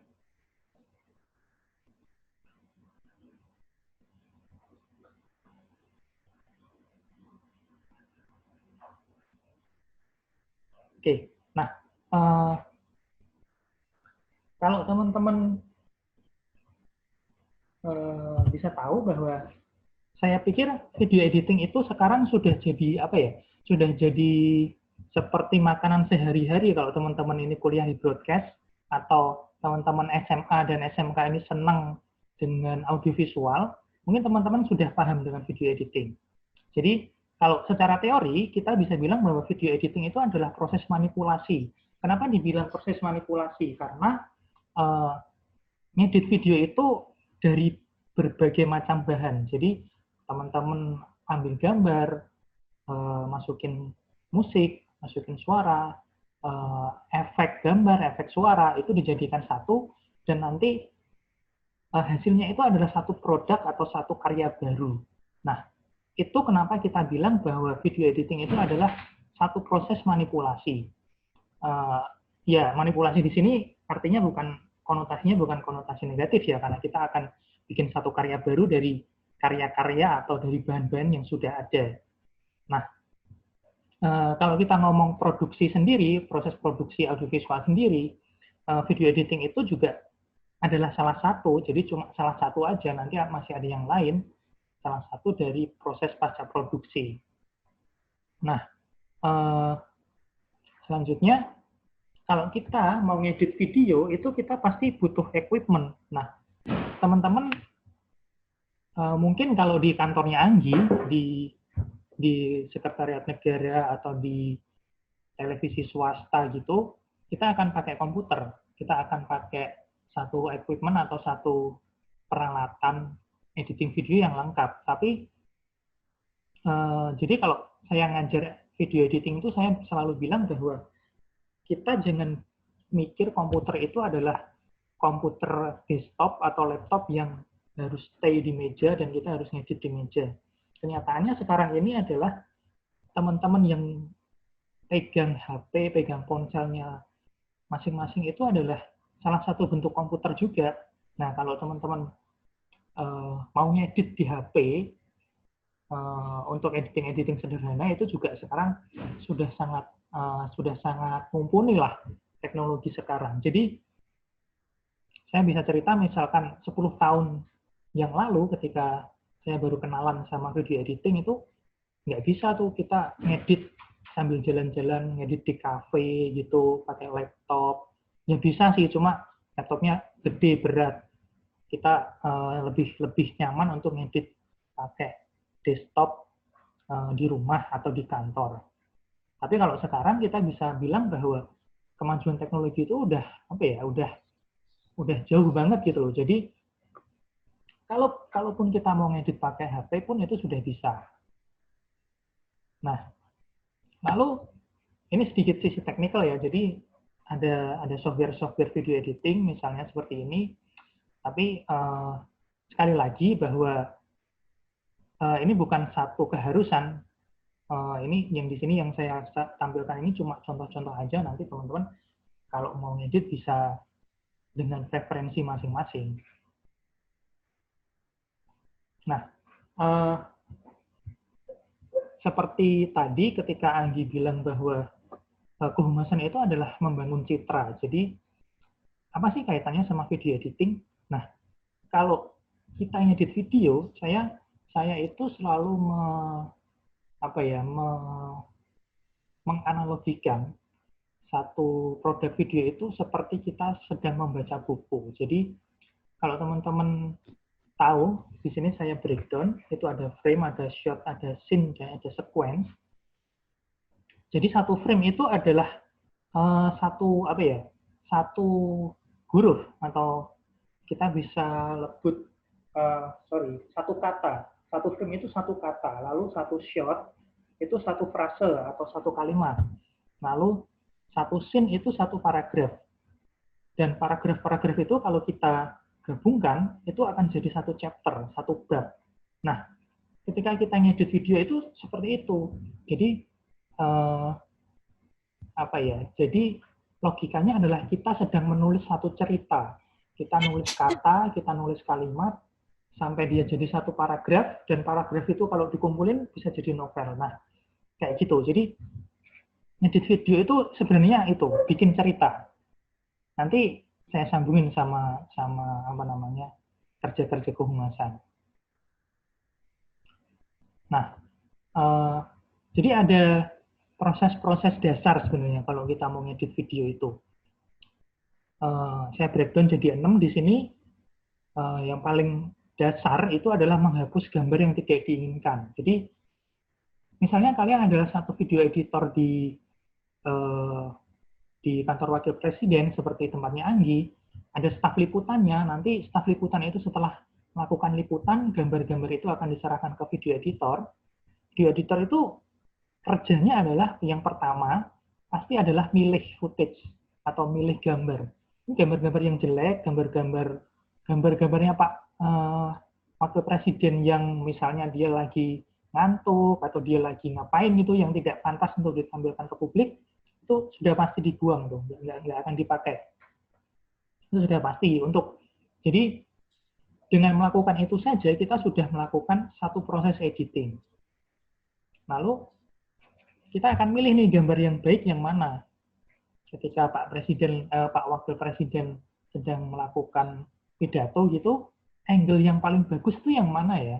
Editor itu nanti akan milih. Apakah yang dari depan, dari samping kiri, dari samping kanan, itu semua kalau dari tim peliputan gambarnya ada, nanti teman-teman editor bisa milih atau bisa menggabungkan gambar-gambar tersebut. Lalu ini yang paling penting adalah membuat alur cerita. Tadi kalau Anggi bilang Pak Wakil Presiden itu ketika kerja lapangan itu pasti kan ada sekuensnya ya. Misalnya dia keluar dari istana jam berapa, terus nanti mampir di mana dulu, kunjungan kemana, lalu sampai akhirnya kembali lagi ke istana itu jam berapa. Nah, itu adalah tugas-tugasnya editor nanti untuk menyusun cerita itu. Jadi ketika nanti audiens nonton misalnya di channel YouTube-nya Wakil Presiden, itu audiens paham, oh ternyata seperti tadi, ternyata Wakil Presiden kita kerja kok misalnya. Pagi jam 6 atau jam 7 itu keluar dari istana, lalu dia kunjungan kemana gitu, meresmikan, misalnya meresmikan satu kegiatan, lalu lanjut kemana lagi, dan sampai akhirnya nanti misalnya satu hari itu diliput full, itu nanti audiens bisa paham, oh ternyata hari ini Wakil Presiden kita ke sini, dan ke sini. Itu membuat alur cerita. Nah, ini yang mungkin teman-teman sering sering suka ketika ngedit video itu adalah menambahkan efek, grafis, musik, dan lain-lain. Jadi efek ini efek ini jadi fungsinya itu untuk menambah kesan dari video itu. Jadi kalau misalnya tadi kita sudah menyusun satu alur cerita nih, supaya video itu lebih menarik untuk ditonton oleh audiens, gimana caranya? Tambahin efek, tambahin grafis misalnya, animasi dikit gitu, tambahin musik. Nah, itu nanti akan menambah pertama menambah kesan yang baik oleh untuk audiens, dan dia akan menambah wow effect lah. Kalau saya bilang wow effect itu kayak, oh videonya tuh nggak gitu-gitu aja gitu loh. Ketika kita nonton apa yang ditampilkan oleh Wakil Presiden tuh, oh, ternyata videonya kok gitu-gitu aja ya. Nah, tambahin efek, tambahin musik, tambahin grafis. Lalu video editor itu juga menentukan gaya atau mood video. Jadi misalnya kalau Wakil Presiden kita sedang meresmikan misalnya satu acara yang acaranya itu misalnya lomba gitu ya, lomba, dan moodnya itu lomba itu kan kompetitif. Nah, ini teman-teman yang sebagai video editor ini bisa nge-set atau bisa edit videonya itu milih musiknya atau milih grafisnya itu di-set untuk moodnya itu kompetitif. Itu akan sesuai dengan apa yang dilakukan Presiden kita ketika meresmikan atau membuka satu lomba. Dan yang terakhir itu adalah memberikan satu angle atau sudut pandang. Jadi misalnya ini kembali seperti tadi yang disampaikan Bu Vika, ketika kita nggak punya perusahaan, kita bisa menjadi PR untuk diri kita sendiri. Nah, misalnya, nanti saya ada contoh. Misalnya, satu pejabat atau satu artis atau kalian sendiri misalnya mau mengesankan diri kalian itu seperti apa. Misalnya tadi Anggi bilang bahwa kalau kita sudah urusannya sama citra itu ya balik lagi sama pribadinya masing-masing. Nah, nanti kalau teman-teman jadi PR untuk diri kalian sendiri dan kalian akan membentuk citra lewat audiovisual, lewat video editing, itu nanti kalian bisa menyampaikan atau bisa ngeset, istilahnya ngedit video kalian itu dengan angle atau sudut pandang tertentu, di mana nanti ketika kalian sampaikan itu ke audiens akan melihat itu seperti apa yang kalian inginkan. Jadi, misalnya ini, saya punya contoh video dari Pak Ganjar misalnya. Saya kasih contoh Pak Ganjar. Saya akan play sebentar.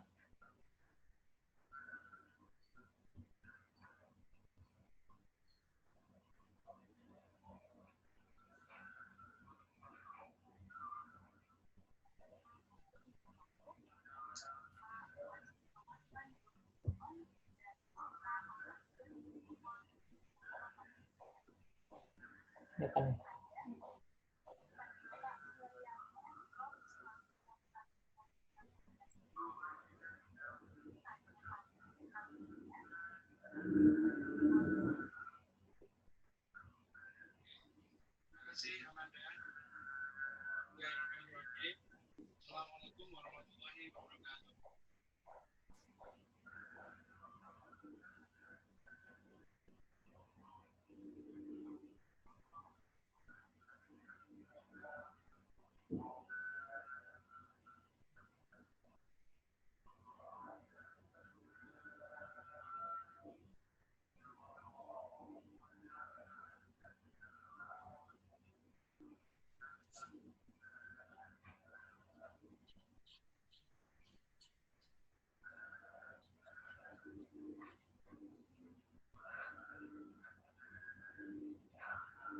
Nah, oke. Itu apa ya? Saya rasa ketika Pak Ganjar menampilkan citra seperti itu di akun YouTube-nya, itu adalah satu usaha dia untuk membentuk citranya. Apa yang teman-teman lihat di sini adalah usahanya Pak Ganjar ini untuk menjadi PR untuk dirinya sendiri. Jadi misalnya Pak Ganjar di sini dicitrakan sebagai orang yang humoris misalnya, dia dekat dengan rakyat, lalu dia istilahnya seperti tidak berjarak dengan rakyat. Itu adalah citra yang ingin ditampilkan oleh Pak Ganjar lewat video. Jadi misalnya teman-teman ini jadi tim videonya Pak Ganjar nih. Walaupun tadi ya balik lagi ketika kita ngomong citra itu personal kan, tapi ketika Pak Ganjar mau citranya ditampilkan sebagai orang yang misalnya humoris, dekat dengan rakyat, nah itu bisa dilakukan dengan video editing. Jadi misalnya Pak Ganjar juga bisa dicitrakan sebagai orang yang misalnya pemarah, terus tidak ramah, itu juga bisa kita citrakan lewat video editing. Nah, itu tinggal gimana orangnya, gimana kita kalau kita sebagai PR untuk diri kita sendiri, kita mencitrakan diri kita lewat video itu seperti apa. Lalu saya juga ada satu lagi screen-nya dari, kalau ini untuk perusahaan ya.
Oke, itu tadi video dari PP Jarum.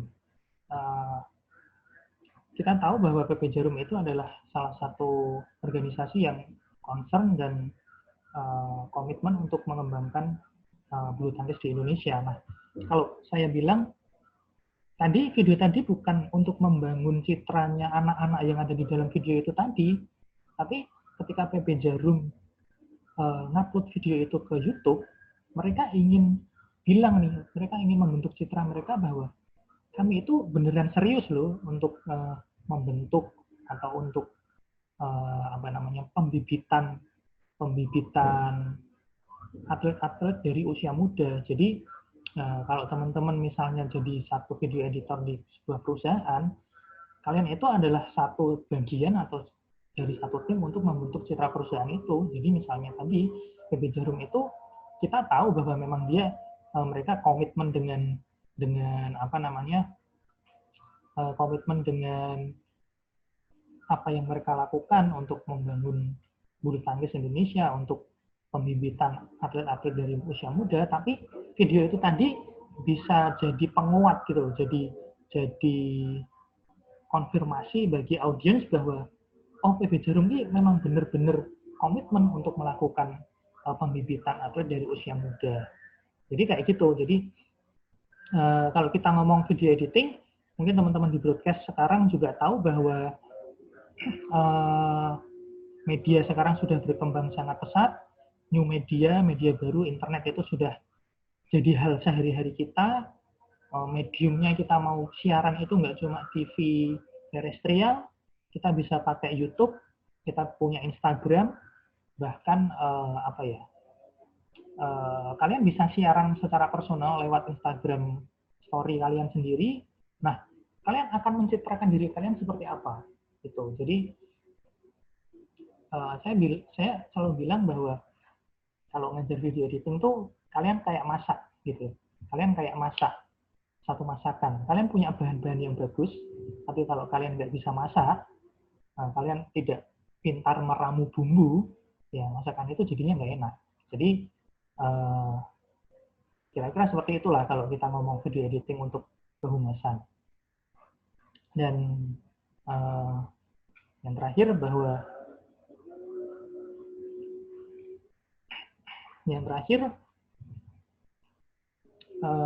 kalau kita ngomong video editing, mungkin teman-teman akan ngomong tentang tools, tentang alat, tentang komputer apa yang paling bagus untuk edit. Tapi bagi saya adalah kalau kita mau ngedit video, kita nggak peduli sebenarnya apa alat yang kalian pakai, tapi cerita apa yang mau kalian sampaikan. Kalau kita ngomong tentang kehumasan, citra seperti apa yang ingin kalian sampaikan ke audiens.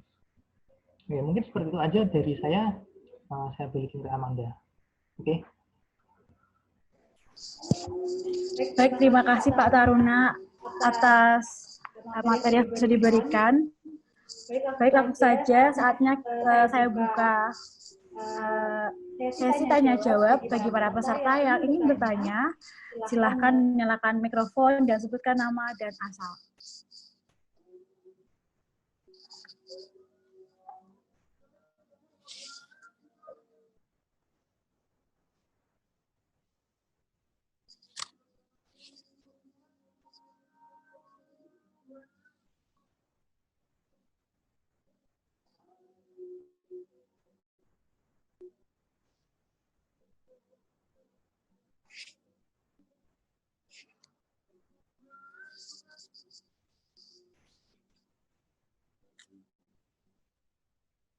Baik, apakah ada yang ingin bertanya?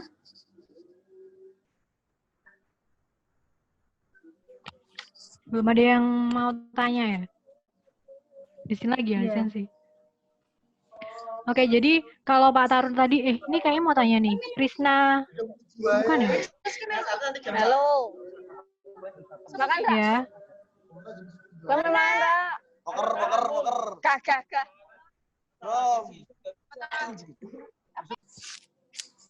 Ini dia nggak ke-mute tiba-tiba apa gimana nih?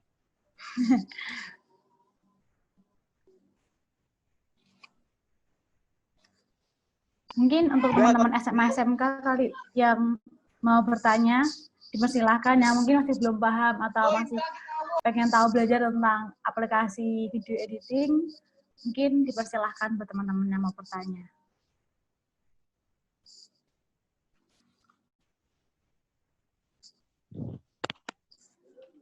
Jadi kalau kuliah di broadcast bisa jadi YouTuber juga ya Pak Taruna ya? Karena bisa ini juga apa? Ngedit video sendiri kayak gitu-gitu ya? Iya, benar. Jadi apa ya?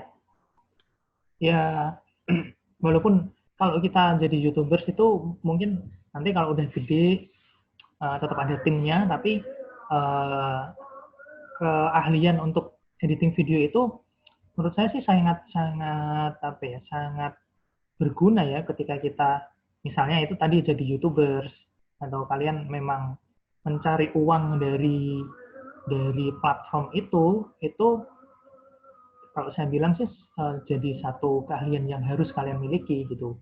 Jadi jangan dipikir bahwa ngedit video itu ya itu tadi nggak harus pakai komputer yang fancy atau komputer yang canggih yang harganya mahal. Saya bilang bahwa sekarang kalian bisa ngedit lewat HP kalian sendiri gitu.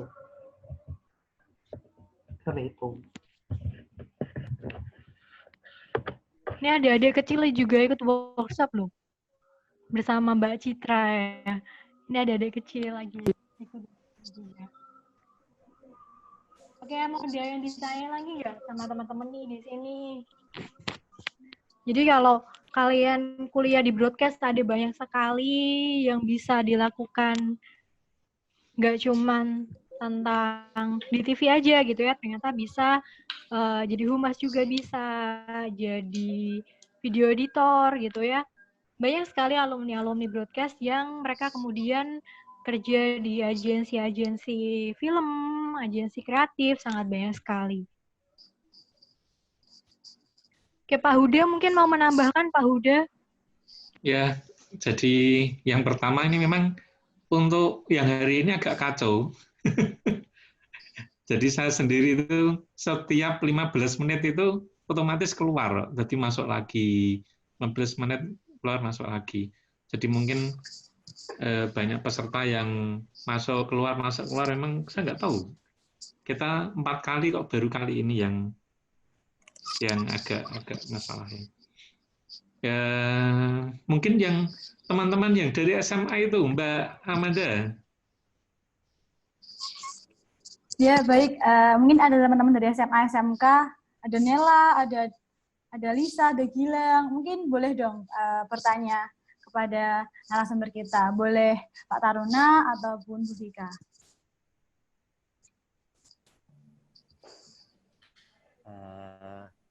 Ya, saya mau bertanya, Mbak. Ya. Oh ya. Persilahkan. Perkenalkan, nama saya Aditya dari Semarang. Sebelumnya terima kasih atas waktunya diberi kesempatan untuk bertanya. Untuk yang pertama, terserah mau siapa yang menjawab. Ini ada 2 pertanyaan. Untuk yang pertama, mau bertanya tentang ada nggak sih hubungannya broadcasting atau media monitoring untuk media periklanan atau marketing gitu. Jadi semisal yang berkaitan untuk penunjang, misal pun saya atau partner saya punya usaha gitu. Jadi ada nggak sih broadcasting ini untuk menunjang ke sana gitu. Itu untuk pertanyaan yang pertama. Mungkin dari Mbak Vika atau siapa gitu yang mau menjawab, silahkan. Baik, terima kasih Aditya atas pertanyaannya. Mungkin dari Bu Vika kali ya yang masih berkorelasi. Silakan Ibu Vika untuk menjawab pertanyaannya. Tadi kayaknya pertanyaan 2 deh dari Aditya. Cuma 1 doang. 1 dulu aja, Mbak. Jadi takutnya ini nanti ketumpuk karena beda topik juga nih. Satunya untuk mengarah ke editor video sih, Mbak. Oke. Iya, jadi menurut saya ya, jadi kalau di broadcasting itu juga sangat mendukung sekali kalau mereka pengen jadi seorang wirausaha gitu, pengen jadi seorang entrepreneur. Yang pertama dari video editornya aja gitu ya. Jadi zaman sekarang itu kalau mau jualan nggak cuma foto gitu ya, tapi urusannya juga sama video. Jadi buat teman-teman di sini yang mungkin jualan seblak lah, jualan kerupuk-kerupuk micin, jualan apalagi ya, bakso aci gitu ya, itu sebenarnya video editing itu sangat penting banget gitu, karena ketika seseorang melihat bentuk barang kalian dalam bentuk video, mereka akan lebih percaya gitu, jadi membangun trust di situ. Itu juga ada hubungannya sama si PR itu, karena PR kan hubungannya sama trust masyarakat ya. Nah itu trust dari calon customer kamu gitu, jadi bisa dibentuk dari situ. Kemudian soal misalnya marketing gitu ya, hubungannya sama ini media monitoring itu juga sangat penting banget. Jadi nanti kalau misalnya usaha kamu mungkin baru kecil gitu ya, kecil pun kalau misalnya nih media monitoring tuh kayak riset kompetitor lah, hampir sama gitu, hampir mirip-mirip gitu ya. Kalau ada yang menjelek-jelekan tentang perusahaan kamu, tentang usaha kamu, dibilangnya misalnya usaha kamu apa ya, bakso aci gitu. Bakso aci kamu mengandung tikus gitu kan, itu jadi masalah. Jadi gimana nih supaya nggak kelihatan kalau bakso acinya dari tikus misalnya untuk menanggulangi krisis itu gitu. Jadi itu juga bisa gitu. Jadi media monitoringnya dari situ. Terus buat tulisan juga gitu ya. Jadi kalau misalnya nih, kan kalau di broadcast itu banyak nulis soal jurnalistik. Jadi misalnya kalau kamu punya usaha, misalnya usaha kamu adalah wedang rempah gitu ya. Nah, kita bikinnya adalah tentang web atau caption ya. Caption itu juga salah satu bagian dari tentang jurnalistik gitu. Ada loh sekarang orang-orang yang memiliki profesi untuk bikin caption doang gitu ya. Itu dibayar mahal dia gitu kan. Jadi kalau kamu misalnya udah pinter jurnalistik, tahu gimana storytellingnya, nah itu kamu nanti akan lebih bisa punya apa ya, ngembangin nih kira-kira konten apa sih buat dagangan kamu gitu. Karena kan konten is the king gitu ya. Jadi kalau kamu tahu gimana cara mengemas dari apa ya konten dari barang kamu itu nanti akan jauh lebih menjual gitu. Nah di broadcast itu juga ada mata kuliah entrepreneur itu juga ada gitu dan ada banyak sekali menurutku semua mata kuliah semua kuliah ya itu bisa jadi entrepreneur gitu. Apalagi kalau kamu pinter ngedit, kemudian bikin storytelling. Sekarang ada banyak banget kalau wedding clip kayak gitu kan lagi naik banget ya gitu. Jadi kamu bisa tuh mulai bikin dari situ gitu. Jadi kalau memang kamu punya skill motret gitu, karena hampir semua anak broadcast menurutku dia pinter motret sih. Jadi itu akan jadi suatu skill yang bisa kamu jual juga gitu. Jadi sangat bagus lah gitu. Kayak ada yang mau ditanyakan lagi? Mungkin cukup, terima kasih Mbak Vika. Mungkin untuk pertanyaan kedua lebih mengarah ke Pak atau Mas Taruna ya. Jadi gini, untuk pertanyaan yang kedua, kan tadi dibilang semisal kita sebagai tukang masak dari bahan-bahan yang kita punya, tapi sedangkan bahan-bahan yang kita punya itu kita hanya punya foto-foto. Jadi bagaimana cara atau tips triknya, karena kita pengen membungkusnya sebagai apa ya, mungkin lebih mengarah ke bentuk foto gerak atau gimana gitu, tapi yang kita punya hanya bahannya foto-foto gitu Kak atau Mas Taruna. Terima kasih. Baik, terima kasih atas pertanyaannya. Oke, Mas Aditya. Jadi ya seperti yang saya bilang tadi, kalau editor itu saya bilang sebagai tukang masak ya, atau chef lah, atau koki. Tapi, nah problemnya adalah misalnya kita produksi dengan orang banyak, dengan satu tim gitu, apa ya? Kita nggak tahu nih bahan yang kita dapat akan seperti apa gitu kan. Misalnya kita cuma dapat foto aja dan kita harus mengolah itu jadi satu video yang baik. Itu kan seperti kita bikin slideshow foto aja sih sebenarnya. Dan saya pikir apa ya, kalau tipsnya sih ya kalau saya bilang ketika saya ngajar video editing itu sama mahasiswa, video editing itu bukan cuma soal teknik, tapi juga soal seni. Jadi kita harus bisa apa ya, kita punya feeling lah. Kalau saya punya bahannya cuma foto ini mau saya apa? Saya mau saya apa ini? Gitu. Jadi sekarang kan juga banyak tuh software editing atau software yang dia dibuat memang khusus untuk dia bisa istilahnya apa ya, menggerakkan foto. Jadi foto itu seolah-olah dia bergerak.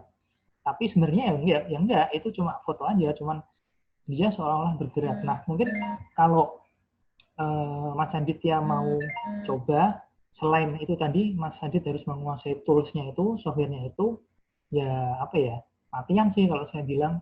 Jadi feeling-nya ketika kita masak itu, ketika kita ngedit video itu, kita jadi tahu kalau misalnya yang paling gampang aja lah, kita sebagai misalnya fotografer wedding atau videografer wedding, terus cuma dikasih gambar foto aja, terus klien kita minta itu jadi satu gambar bergerak. Nah, ya itu paling gampang sih pakai software yang itu tadi, software yang dia memang khusus digunakan untuk menggerakkan foto itu tadi.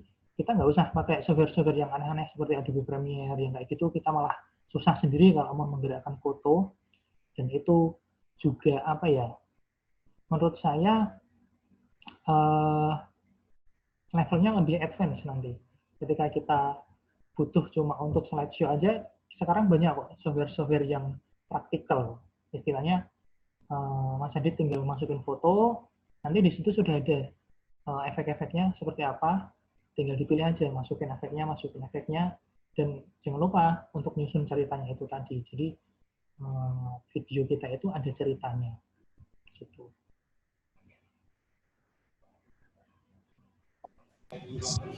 Baik, terima kasih Mas Taruna. Ya mungkin tadi udah banyak saya dapat, tapi kembali lagi kadang belum nemuin gitu untuk feel-nya yang pas, kadang kayak malah jadi slideshow yang monoton gitu loh Mas, gitu sih. Cuman ya mungkin itu perlu pembelajaran sama kayak ngelihat referensi lagi sih untuk pasnya lagu sama ataupun bentuk dari efek-efek dari transisi seperti itu sih Mas. Baik. Ya benar. Jadi itu selain melatih feeling itu yaitu kalau saya biasanya adalah nonton apapun, nonton video apapun sebanyak-banyaknya, karena itu jadi referensi kita sebagai video editor. Jadi jangan mengidolakan satu style ngedit video tertentu. Jadi nanti kamu akan terjebak di situ, kita nggak bisa ngedit dengan style yang lain nanti. Jadi itu selain melatih feeling ya nonton, perbanyak referensi itu sih.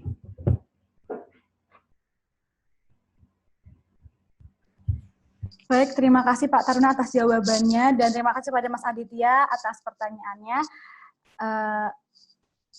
Kira-kira mungkin ada yang ingin bertanya, menyambung dari pertanyaan Mas Aditya?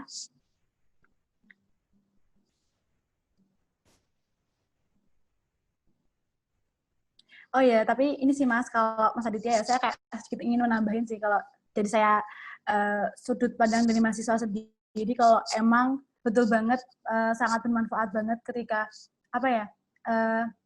semua orang banyak yang menjadi entrepreneur, semua orang punya banyak usaha, tapi yang ngebedain usaha itu adalah tiap-tiap orang punya strategi masing-masing gitu. Jadi di podcast Moon kayak agak menonton tentang teknik, tentang program, tapi kita juga diajarkan tentang entrepreneur, caranya untuk mempromosikan sebuah program, sebuah produk. Jadi kayak di podcast itu mata kuliahnya itu saling berkaitan kayak gitu. Terima kasih atas pertanyaannya Mas Aditya. Mungkin ada yang ingin bertanya lagi? Persilahkan.